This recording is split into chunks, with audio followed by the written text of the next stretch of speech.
Operation सिंदूर के बाद PM Modi पहली बार पटना आ रहे हैं। पटना में उनका भव्य स्वागत किया जाएगा, ऐसी तैयारी है।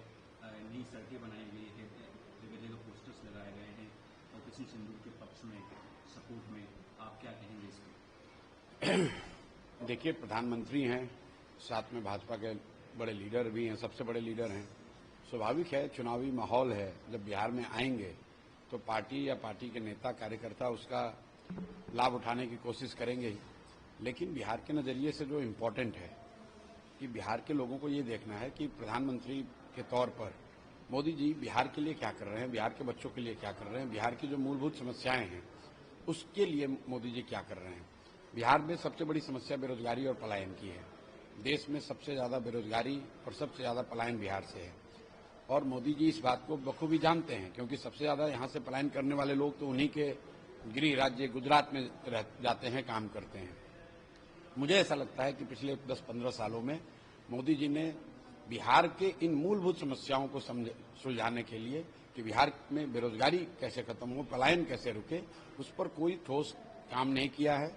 अभी तक उन्होंने कोई बात नहीं करी है। 2015 में उन्होंने कहा कि बिहार के विकास के लिए हम लोग 1,25,000 करोड़ का स्पेशल पैकेज देंगे। आज तक किसी ने उसके बाद मोदी जी के मुंह से ये नहीं सुना कि उस पैकेज का क्या हुआ, वो पैकेज आया कि नहीं आया, उसका कोई उपयोग हुआ कि नहीं हुआ। क्योंकि 2015 के बाद से लगातार केंद्र में मोदी जी हैं, राज्य में एनडीए की सरकार है, लेकिन वो जमीन पर हम लोग को दिखा नहीं कि वो पैसा आया कि नहीं आया। और अगर मोदी जी ने भेजा है पैसा तो इसका तो एक ही मतलब है कि उनके जो सरकार के लोग हैं, उनके साथी, एनडीए के साथी हैं, उन लोगों ने ही पैसे में बंदरबाट किया है। तो मोदी जी आ रहे हैं, स्वागत हो रहा है, हो, लेकिन मोदी जी को ये बताना चाहिए कि बिहार में पलायन रोकने के लिए, बिहार के बच्चों के पलायन को रोकने के लिए, बिहार की शिक्षा के लिए, बिहार जो देश का सबसे गरीब और पिछड़ा राज्य है उसकी स्थिति को सुधारने के लिए वो क्या करने वाले हैं, और पीछे जो घोषणाएं उन्होंने बिहार के लिए की थी उसका क्या हुआ, जमीन पर उसका इम्प्लीमेंटेशन हुआ कि नहीं हुआ, और अगर नहीं हुआ तो उसके लिए कौन दोषी है। पोस्टर्स जो लगाए गए हैं उसमें लिखा गया है, ना देश रुकेगा ना बिहार का विकास रुकेगा, और पीएम मोदी जब आएंगे तो आज से लेकर कल तक में हजारों करोड़ का जो प्रोजेक्ट है उसका शिलान्यास करेंगे। नहीं, बिल्कुल ठीक बात है, शिलान्यास करें, लेकिन शिलान्यास किन योजनाओं का हो रहा है?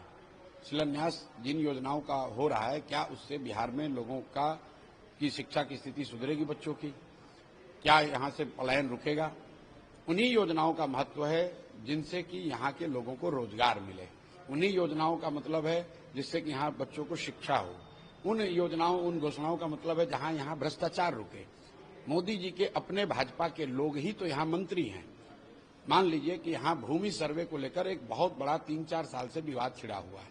हजारों करोड़ रुपए की गलत उगाही घर घर से हो रही है, और राजस्व का मंत्री कौन है? बीजेपी का नेता है।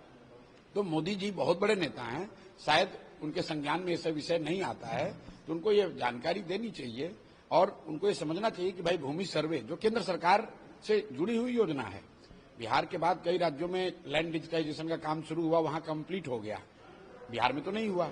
सबसे कम किसान स्वनिधि का जो केंद्र सरकार का पैसा है वो बिहार के किसानों को मिलता है। मनरेगा में सबसे कम यूटिलाइजेशन 40% बिहार में है। प्रधानमंत्री आवास योजना में सबसे कम घर बिहार में बने हैं। जो योजनाएं केंद्र की चल रही हैं उसका भी इम्प्लीमेंटेशन अगर बिहार में नहीं हो रहा है तो मोदी जी को तो वो रिपोर्ट मिलती ही है।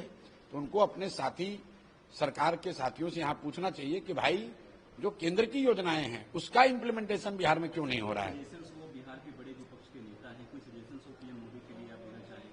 मैं वही कहूंगा कि कम से कम एक दिन आप, बिहार वो राज्य है जहां पर लोग बताते हैं कि जाति पर वोट होता है। मोदी जी के जाति का बिहार में एक आदमी भी नहीं रहता है। ये वो राज्य है जहां लोगों ने अपनी जाति, धर्म, अपनी पॉलिटिकल प्रेफरेंसेस को किनारे रखकर मोदी जी को वोट दिया है। सबसे ज्यादा वोट दिया है। एक बार 35 सांसद, दूसरी बार 39 सांसद, इस बार भी 30 से ज्यादा सांसद बिहार से जीत कर गए हैं। जितना भरोसा बिहार के लोगों ने मोदी जी पर किया है उसके मुकाबले मोदी जी ने बिहार के लिए कुछ नहीं किया। कुछ नहीं तो एक दिन का एक स्पेशल बैठक ही बुलवाइए, देश भर के विशेषज्ञों को इकट्ठा कीजिए, अपने नीति आयोग को, अपने प्राइम मिनिस्टर ऑफिस को बोलिए, बिहार के लोगों को बुलाइए, मंत्रियों को बुलाइए, यहाँ के विशेषज्ञों को बुलाइए कि आखिर बिहार जो देश का सबसे गरीब और पिछड़ा राज्य है, जहाँ करीब करीब 10% आबादी रहती है, इसका विकास कैसे होगा? क्योंकि जब तक बिहार का विकास नहीं होगा तब तक देश के विकास की बात बेमानी है। नीतीश कुमार भी काफी एक्टिव हैं, वो बिहार बाहर घूम रहे हैं, लगातार डेवलपमेंट प्रोजेक्ट्स के इंस्पेक्शन कर रहे हैं, और एनडीए के लोग, बीजेपी के लोग कह रहे हैं कि हमारी जो चेहरा है नीतीश कुमार ही होंगे, इनके ही चेहरे पे भाई ऐसा है, अगर नीतीश कुमार ही एनडीए के चेहरा हैं तो ये बात तो सिर्फ दो ही व्यक्ति को कहनी चाहिए, या तो मोदी जी कहेंगे या अमित शाह जी कहेंगे, क्योंकि सब लोग जानते हैं कि किसी तीसरे के कहने का कोई महत्व नहीं है।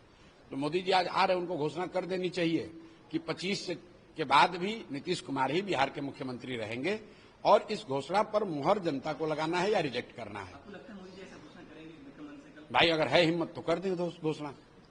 अगर मोदी जी में हिम्मत है, मोदी जी को चैलेंज बिल्कुल चैलेंज कर रहे हैं, आप कैमरे पर चैलेंज कर रहे हैं। उन्होंने कहा कि ये बिहार के लाडले मुख्यमंत्री हैं, लेकिन ये नहीं कहा कि 25 के बाद यही लाडले मुख्यमंत्री आगे मुख्यमंत्री बनेंगे। कह के देख ले, जनता अभी बता देगी कि लाडले हैं कि नहीं है। जनता को तय करने दीजिए, अभी तो चुनाव है 3 महीने के 4 महीने के बाद। तो मोदी जी और भाजपा को ये घोषणा करनी चाहिए कि आगे भी नीतीश कुमार ही मुख्यमंत्री बने रहेंगे, और फिर उस पर जनता का वोट लेना चाहिए। ये नहीं करना चाहिए कि यहां पर अभी नीतीश कुमार का चेहरा लेकर आगे चलेंगे और चुनाव के बाद नीतीश को हटाकर किसी दूसरे को बना देंगे। ये धोखा नहीं करना चाहिए। मोदी जी बहुत हिम्मत वाले 56 इंच के छाती वाले नेता हैं, तो उनको घोषणा करनी चाहिए कि बिहार का मुख्यमंत्री कौन होगा। अगर एनडीए की सरकार बनती है तो बिहार का मुख्यमंत्री कौन होगा, बिहार की जनता ये जानना चाहती है। 3 ही सवाल है। मोदी जी ये बता दें कि अगर एनडीए की सरकार बनेगी तो बिहार का मुख्यमंत्री कौन होगा। दूसरा सवाल, 1,25,000 करोड़ की जो घोषणा आपने 2015 में की थी, उस पैसे का क्या हुआ, उस पैकेज का क्या हुआ? क्या आपने पैकेज भेजा नहीं, या आपने पैकेज भेजा और यहां पर एनडीए की सरकार और उसके मंत्री अफसरों ने उसमें बंदरबाट किया, लूट लिया? और तीसरी बात कि जिस बिहार ने 15 साल से आपको इतना समर्थन दिया है बिहार के लिए, बिहार के विकास के लिए, यहाँ के बेरोजगारी पलायन को रोकने के लिए, आप एक दिन अपने जीवन का कब निकालिएगा जिसमें कि बिहार के इन मूलभूत समस्याओं पर चर्चा हो और आगे का एक ब्लूप्रिंट आपके विजन के हिसाब से ही जारी किया जाए।